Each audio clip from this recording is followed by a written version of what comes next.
Greetings, ladies and gents, and welcome back to Sonic the Hedgehog 3. And we are now at the zone that appeared in Sonic Generations. Apparently, was not yellow enough.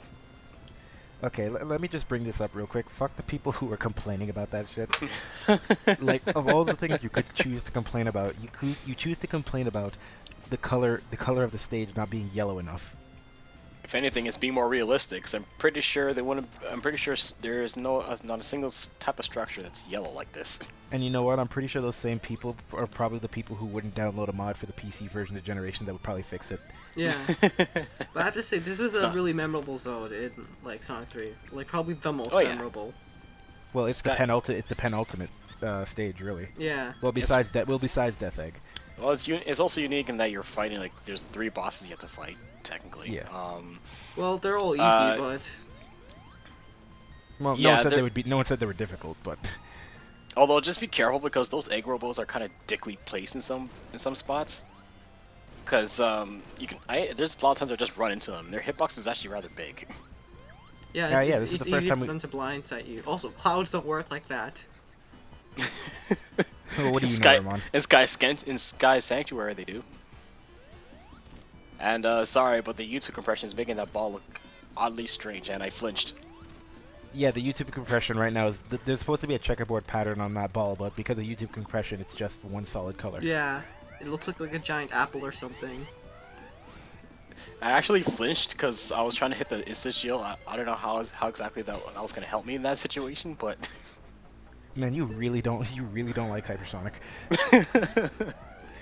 It's not I don't like it. I just don't feel like breaking the game.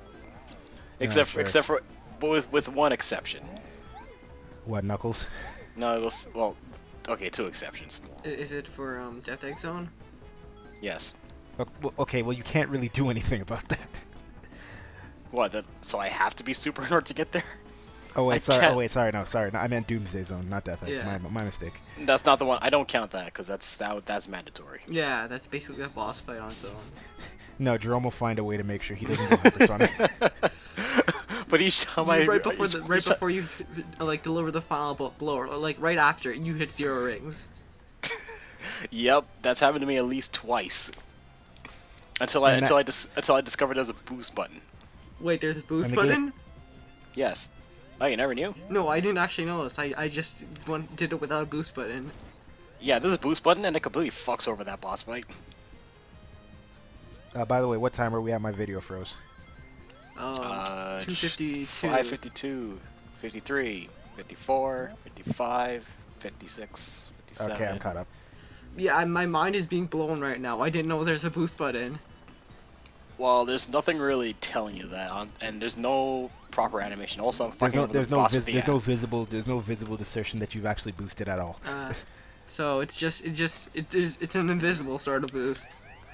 I'm really screwing Metal Sonic up the ass because normally that would be difficult because Sonic 2 you didn't have a shield that lets you bounce higher. The only reason I made that boss difficult is because the fact he was always higher than you, so it was hard to actually hit him. You know, if this was Super Mario Bros. Z, you'd be dead right now. I forget how Super Mario Bros. Z even worked. Like, it's just Mario and Sonic and Dragon Ball Z style. It's Dragon Ball Z, but better. I forget the plot.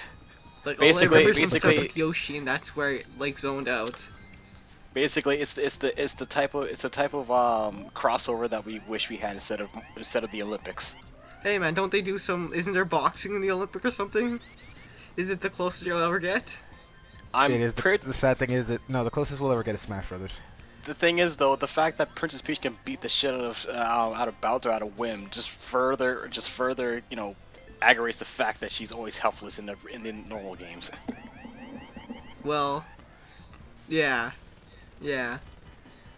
Which is also why it blew my mind when I found out that Shigeru Miyamoto's idea of Mario is that they're all acting. 1 minute, guys. Be right back.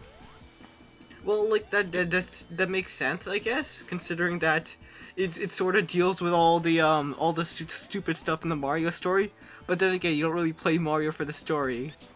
Exactly. I mean, it's Mario 3 that really made that apparent because everything's basically built on a stage. Yeah. Like if you notice that a lot of the objects have backdrops, and that's on purpose. Like the background is actually acting as a wall. Speaking of that style, though, I really wish the next 2D Mario would go back to that style. Like, I think it might look really cool if they do it with modern tech.